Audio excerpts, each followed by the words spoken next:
दोस्तों अगर आप भी रोहित शर्मा को एक अच्छा खिलाड़ी मानते हैं तो वीडियो को लाइक जरूर कीजिएगा।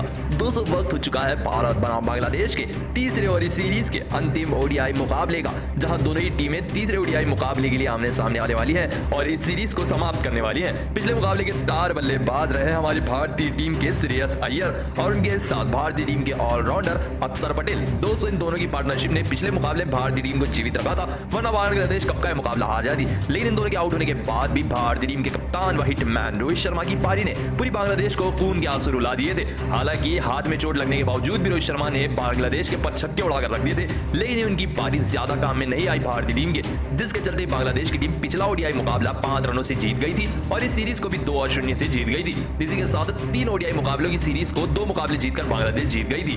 लेकिन 2 ओडीआई मुकाबले समाप्त हो चुके हैं, अब बारी है तीसरा और इस सीरीज का अंतिम ओडीआई मुकाबले की। दोनों ही कप्तान आमने सामने आएंगे टॉस के लिए। दोस्तों टॉस की अगर हम बात करें तो जो भी कप्तान टॉस जीतेगा वो गेंदबाजी ही करेगा, क्योंकि ये मैदान दूसरा है। दोस्तों जहूर अहमद चौधरी स्टेडियम है ये चित्तौड़गढ़ में, ये ढाका में नहीं है, जिसके चलते ये एक नया स्टेडियम है। ऐसे में टॉस जीतकर कोई भी कप्तान गेंदबाजी ही करेगा, क्योंकि इस पिच पर गेंदबाजी पहले करना बेहतर रहता है। लेकिन दोस्तों आप रोहित शर्मा की कप्तानी को 10 में से कितने नंबर देंगे, इसका जवाब हमें कमेंट में जरूर।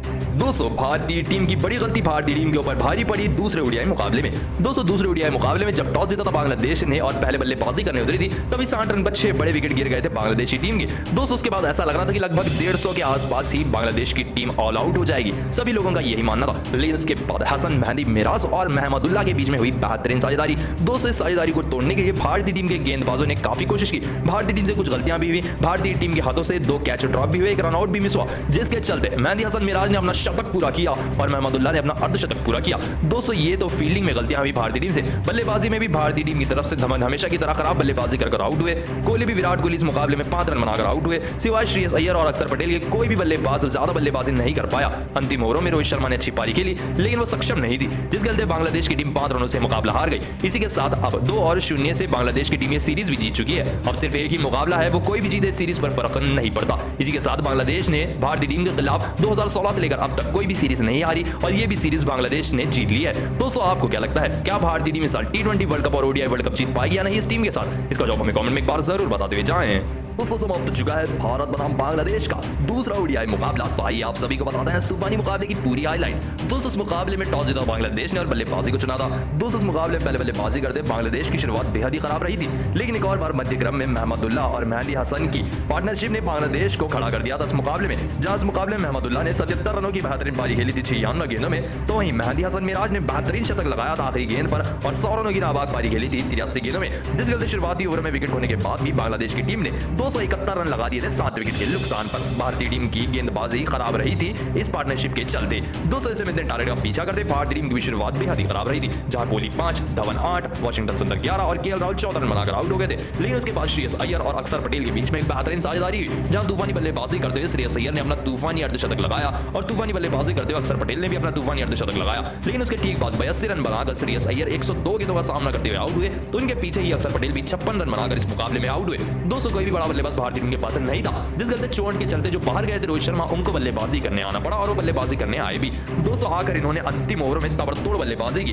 दोस्तों आखिरी 6 गेंदों पर 20 रनों की दरकार थी। रोहित शर्मा ने 2 चौके लगाए, 1 छक्का लगाए, लेकिन वो एक शॉट से दूर रह गए, जिस चलते भारतीय टीम 5 रनों से मुकाबला हार गई। दोस्तों रोहित शर्मा ने इस मुकाबले में 51 रनों का बेहतरीन अर्धशतक लगाया सिर्फ 28 गेंदों में, लेकिन वो एक बड़ा छक्का बांग्लादेश की टीम बचा लिए भारतीय टीम की तरफ से, जिसके चलते बांग्लादेश की टीम ने 5 रनों से शानदार जीत हासिल की। रोहित शर्मा आखिरी गेंद पर 6 रन नहीं लगा पाए। इसी के साथ ये सीरीज 2 और बांग्लादेश ने 0 रन से जीत ली है। जी हां दोस्तों 2-0 से बांग्लादेश की टीम ने ये सीरीज को अपने नाम कर लिया है और सिर्फ एक मुकाबला बाकी है। दोस्तों आपको क्या लगता है, कौन सी गलती की वजह से भारतीय टीम ये मुकाबला हारा? इसका जवाब हमें कमेंट में एक बार जरूर बताते हुए जाएं।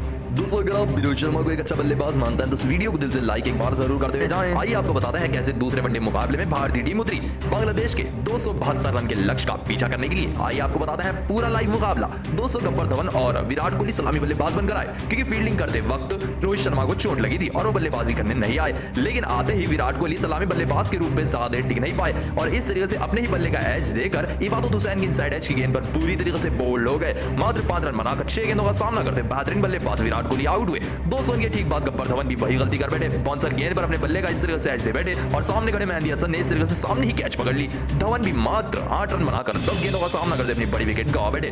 202 बड़ी विकेटें चली गई थी। 35 रन स्कोर हो चुका था भारतीय टीम का। तभी वॉशिंगटन सुंदर ने भी बड़ी गलती कर दी। शाकिब अल हसन की इस गेंद को सामने ढकल दिया, लेकिन सामने ही खड़े थे लिटन दास जिन्होंने इस तरह से शानदार कैच लपक ली, जिसके चलते वॉशिंगटन सुंदर भी मात्र 11 रन बनाकर 19 गेंदों का सामना करते हुए आउट हुए। 40 रन पर भारतीय टीम के 3 बड़े विकेट चले गए। मैदान पर बल्लेबाजी करने आए श्रेयस अय्यर। श्रेयस अय्यर से बड़ी उम्मीद थी क्योंकि ये काबिल बल्लेबाज है मध्यक्रम के भारतीय टीम के, और उनके साथ बल्लेबाजी करने आए केएल राहुल, लेकिन इन दोनों की पार्टनरशिप ज्यादा देर टिक नहीं पाई। दोस्तों मेहंदी हसन की इस गेंद पर विकेटों के बीचों बीच एलबीडब्ल्यू आउट हो गए केएल राहुल।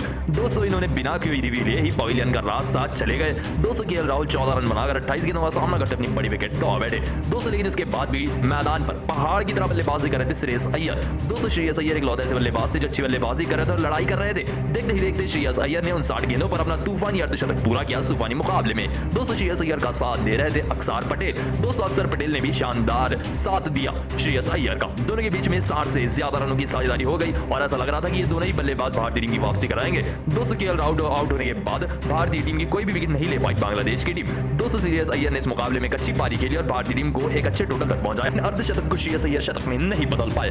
दोस्तों श्रेयस अय्यर हसन मेहंदी की इस गेंद पर सामने खड़े सीधा फील्डर के हाथों में गेंद मार बैठे और अपनी बड़ी विकेट गवा बैठे। 82 रनों की शानदार पारी खेलकर 102 गेंदों में श्रेयस अय्यर आउट हुए। दोस्तों उनके बाद अच्छी साझेदारी निभा रहे थे अक्षर पटेल और देखते ही देखते अक्षर पटेल ने भी 50 गेंदों पर अपना तूफानी अर्धशतक पूरा किया, लेकिन ये भी वही गलती कर बैठे। अर्धशतक लगाते ही इबादत हुसैन की इस गेंद पर अपने बल्ले का एज दे बैठे और पीछे शाकिब अल हसन ने एक और शानदार कैच पकड़ ली। 2 गेंदों पर 2 सेट बल्लेबाज आउट हुए। दोस्तों उनके बाद शार्दुल ठाकुर आए। ये भी शाकिब की इस गेंद पर शॉट लगाने चक्कर में आगे आ बैठे और स्टंपिंग आउट हुए। शार्दुल ठाकुर भी 7 रन बनाकर आउट हुए। दोस्तों उनके बाद आए दीपक चहर। दीपक चहर भी आधे ही पुल शॉट खेल बैठे और फील्डर के हाथों में मार बैठे। 11 रन बनाकर 18 गेंदों का सामना करते हुए दीपक चहर आउट हुए।